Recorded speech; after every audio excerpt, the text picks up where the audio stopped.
Assalaamu calaykum waraxmatullaahi wabarakaatu. xalqadeennii hore waxaynu ugu joogteen fardafuulo Jarmal ah ay ka caawiyaan Tataarka furashada Poland. qaybtan maanta waxaynu ka bilaabi doonaa waxa soo galay sanadkii 628 Hijriga. waa mowjado weerar ah oo ka imanaya Tataarka kuna wajahan muslimiinta iyo dhulkoodii. waa weeraro xoog badan. arrimo dhowr ah ayaa keenay in ay weeraradan ka xoog bataan kuwii sanadihii 617 Hijriga ilaa 620 Hijriga iyo wixii ka dambeeyayba. arrimaha keenay isbedelka waxaa ka mid ah way gilgishay geeridii Genghis Khan dowladii Tataarka. xukunkiina waxaa la wareegay nin la yidhaahdo Oktay. nidaamkii iyo kala dambeyntii dowladiisa ayuu sugay. isku habayntanina waxay socotay laga bilaabo sanadkii 624 Hijriga ilaa 627 Hijriga. intaas markii uu kasoo jeestay ayuu fikir cusub ku dhashay. fikirkaas oo ah in duulaan lagu kala bixiyo caalamka Islaamka iyo inuu dhammaan gacanta ku dhigo wadanka Ruushka, waayo waa tii ay mar horeba jabiyeen ciidamada Tataarka. intii lagu jiray sanadkii 639 Hijriga wuxuu baat la baxay ciidankiisa ay xarunta u ahayd Ukraine. waxa uu jihiyay ciidankiisa dhinaca galbeed ee Ukraine, halkaas oo dagaal xooggan ku dhex maray isaga iyo boqorkii Majar. ciidankii Majar oo dhanna waa la laayay, Majarna way qabsadeen. waxa kale oo soo noqday Baydar oo wata kolonyo ciidamo ah. waxa markaa ciidamadii oo dhan maamulkoodii la wareegay Baato. waxay duulaan ku qaadeen dowladii Slovakia, dhammaanteedna way qabsadeen. sidoo kale waxay ku qulquleen ciidamadii Tataarku dowladii Croatia, iyana way qabsadeen. sidaa darteed waxay gaadheen ciidamadii Tataarku xibaha Diribati, waana bad kala dhex marta Talyaaniga iyo Croatia. taas micnaheedu waxa weeye kala badh ay haystaan Yurub. waxa suurtagal ah in ay ciidamada Tataarku gacanta ku dhigaan Yurub gabi ahaanteedba, sida ay marba meel u furanayaan. imika waxay haystaan laga soo bilaabo Jarmalka ilaa laga soo gaadhayo Talyaaniga. intaas oo dhanba way furteen, wayna wadi lahaayeen haddii aanay arrintan culus ku iman Tataarka. arrintaasna waa geeridii Oktay, kaas oo baktiyay sanadkii 639 Hijriga. wuxuu joojiyay Baato mowjadihii weerarada ee uu ku hayay Yurub. ciidamadiisna wuxuu u doortay hogaamiye cusub. isna wuxuu aaday Qaraaqoon, caasimadii Tataarka ee Mongolia, si uu uga qayb galo doorashada madaxweyne cusub oo hogaamiye dowladdan. maxaa dhacay sanadkii 639 Hijriga? waxay gaadhay xuduudda dowladii Tataarku bariga Kuuriya, galbeedka Poland, waqooyina Serbia, koonfurna badda Shiinaha. waa masaafo aad u weyn oo waqti yar lagu qabsaday. markaa waxay noqotay dowladii Tataarku quwadda koobaad ee dunida si bilaa muran ah. waxaa xukunkii la wareegay geeridii Oktay kadib inankiisa oo lagu magacaabo Kiyiko Oktay. wuxuu sugay dowladiisii maadaama uu khalkhal siyaasadeed dhacay, iyo in si fiican loo hanto dhulalkii la qabsaday intaan kuwa cusub la furan oo ay wada maamuli kari weydo dowladdu. sidoo kale in la hanto shacabka degan dhulkan la qabsaday iyo ciidamadoodaba. kadib waxaa yaraaday furashooyinka dhul cusub intii uu hogaamiyahani haystay, inkastoo ay ilaashadeen wadamadii ay qabsadeen. caalamkii muslimiinta oo la qabsaday badankiisii, halka ay burbureen oo taag dareeyeen dowladihii Tunis, Liibiya, Algeria iyo Morocco kadib markii ay burburtay dowladii muwaxidiintu. waxay dhadhamiyeen nasaaradii reer Yurub dhibtii iyo halaagii ay muslimiintu dhadhamiyeen. waxaa la gowracay boqolaal, kumanaan, malaayiin. waxaa la dumiyey kaniisadahoodii magaalooyinkoodii. waxay ugu hanjabeen Tataarkii in ay geli doonaan oo dab qabadsiinayaan kaniisadoodii weyneed ee Kaatooliga ahayd, kuna taali Rooma. waxay arkeen reer Yurub gaar ahaan dhinaca galbeed, waa Faransiiska, Ingiriiska, Talyaaniga iyo Jarmalku, in Tataarka waxa laga filayaa ay yihiin wax aan la dhayalsan karin. iyadoo sidaas jirto haddana ay tahay wax muddo yar uun socon doona, dhammaanayna waqti ka mid a waqtiyada. halka dagaalada u dhexeeya Kiristanka iyo Muslimiintu ay yihiin mid weligeed jiraysa oo aan dhammaanayn. sidaa darteed waxay goosteen madaxdii wadamada aan soo sheegnay in ay caawiyaan Tataarka si loo cirib tiro Muslimka. waxaynu odhan karnaa way iska ilaaween ama damba kama lahaa malaayiinkii laga laayay, magaalooyinkii laga gubay iyo kaniisadihii la dumiyey.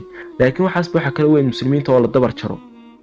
haddaba maxay ugu maleeyeen reer Yurub in dagaalka muslimiintu weligii jirayo, laakiin kan Tataarku yahay mid muddo kooban soconaya? sababtu waxay noqonaysaa dagaalada Saliibiyiinta iyo muslimiintu waa dagaallo caqiido salka ku haya, waana cadaawad diineed, loolankooduna weligoodu jiraya. Kiristanka iyo Yuhuudduna dagaalka joojin maayaan ilaa diimahooda la galo, sida Ilaahay kitaabkiisa ku sheegay. wuxuuna yidhi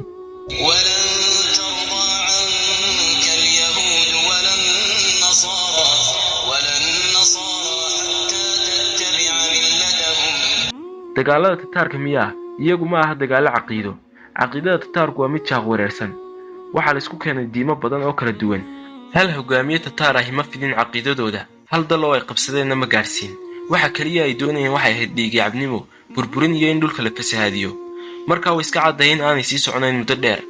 sidaa darteed iyadoo aynu ognahay waxa dad iyo adduunyo ku maqan gacanta Tataarka ee kaga maqan reer Yurub iyo muslimiintaba, haddana reer Yurub waxay sii wadeen in ay la diyaar garoobaan si ay ula soo dagaal tagaan Tataarka muslimiinta lagu soo duulo shaam iyo masarna laga bilaabo halkii ahayd in ay iyagu isku kaashadaan la dagaalanka tataarka iyadoo xaaladda noocaas ah ay ku jireen ayaa haddana rajo ka haysay in ay suurtagal tahay ciribtirka muslimiinta caalamka.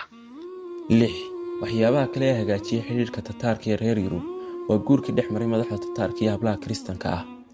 sidaa darteed waxaa bilaabmay isdhexgal diimeed iyo mid xidhiidh oo dumarkii la kala guursaday ayaa loo raray Magool, halkaasna waxaa ka bilaabmay xidhiidh hoosaad. arrintaasna waxay suurtagelisay in ay iskaashadaan tataarka iyo Kiristaanku. 7 way socdeen dagaaladii u dhexeeyay Saliibiyiinta Yurub iyo muslimiinta Masar iyo Shaam. muslimiinta Masar iyo Shaam ka talinaysay waqtigaas waxay ahaayeen nimankii la odhan jiray Ayuubiyiinta, laakiin waxay ahaayeen kuwii ugu dambeeyay Ayuubiyiinta.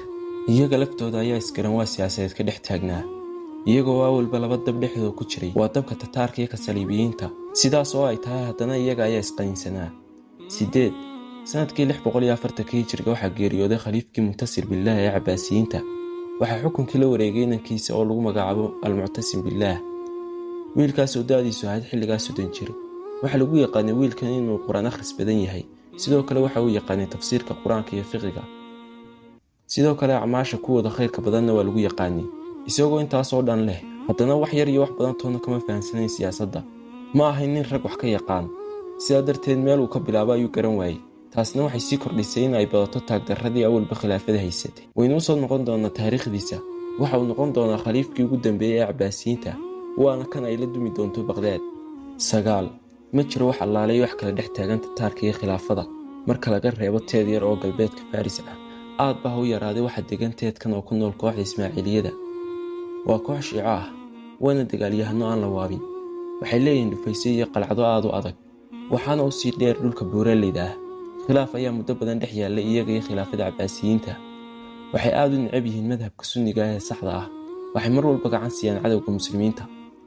mar ay waraaqa u diraan tataarka iyo mar ay Saliibiyiinta war u geeyaan.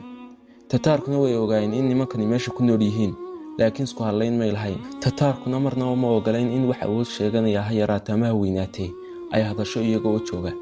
markaaynu ka nimaadno nimankaas Shiicada ah, dhanka kale ninkii la odhan jiray Kiyuko Kitai, hogaamiyey tataarka, waxa uu dhidibada u taagay dowlad aad u awood badan, isla markaana aanay cidina kula doodayn quwadda koobaad ee adduunka. dhanka kale Saliibiyiinta waxaa la gaadhsiiyey dhibtii la ogaa, haddana weli waxay kaalmo siinayaan tataarka si muslimiinta loo laayo. bal haddaba fiirso Kiristaanka halkuu la gaadhay nacaybka ay muslimiinta u hayaan. markaasaad arkaysaa qaar maanta ku doodaya reer galbeed waa walaalaheen, xabashada diris baynu nahay, saaxiibtinimo fog baa naga dhaxaysa, iyo hadallo kale oo lagu yalaalugoonayo. sidoo kale qof waliba uu ogayay dhaqanxumada ay maanta ka dhex wadaan ormadu dalkeenna. carruuraha ay xadayaanna kama indhaliyin. adduunkana lama arag qaxoontiintu waddan tegay weliba isla markaana waddankii falal noocaas ah ka geysanaya. aynu usoo noqonna mawduuceeniye. muslimiintii wakhtigaa waxaa hadheeyay duulaamadii tataarka iyo kuwii Saliibiyiinta. markii uu xukunkii la wareegay Kiyuk, waxa uu joojiyey gebi ahaanba duulaamadii lagu furanayay dalal cusub intii u dhexaysay sanadkii 639 hijriga ilaa 649 hijriga. waxaase uu diiradda saaray in dhidibada loo aaso si fiicanna loo hanto dalalkii kala duwanaa ee ay qabsadeen. muddadaasna tataarku may furan dal cusub. waxay ahayd wakhtigii ay xasiloonida dareemeen dalalkii jaarka la ahaa tataarka, inkastoo aanay haddana ka dhib la'ayn oo dulmigooda iyo daandaasigooda ku badnaa. markii gaaladii reer Yurub gaar ahaan galbeedka Yurub ay arkeen in duulaamadii uu yareeyay Kiyuk, waxaa kor u kacday rajadii ay ka qabeen inay isxulafaystaan tataarka oo muslimiinta laisku raaco. waxa uu diray boqorkii Albaaba fariintaasna waxay ahayd ujeedadeedu in ay la midoobaan islamarkaana dagaal ku qaadaan muslimiinta. intaa kadib waxa uu istusay inuu baabaagu meel kaga dhacay iyo in diinta nasaarada loogu yeedhayo. waxa uu iskula xanshaashaqay adigoo madaxweyne tataar ah, sidee lagugu yeedhi karaa diinta Saliibiyiinta? maya, sidee ayaaba amar lagu siin karaa? wuu cadhooday. safiirkii baabaagu soo diray ayuu dib u celiyey, una sii dhiibay warqad odhanaysa dhammaan waxa madax sheegtay reer Yurub waa inay Mongooliya yimaadaan, isla markaana wada qiraan inay taageersan yihiin adeecayana madaxweynaha dowladda tataarka. kadibna uu dhici doono heshiiska isxulafaysigu. boqorradii Yurubna way diideen amarkaas.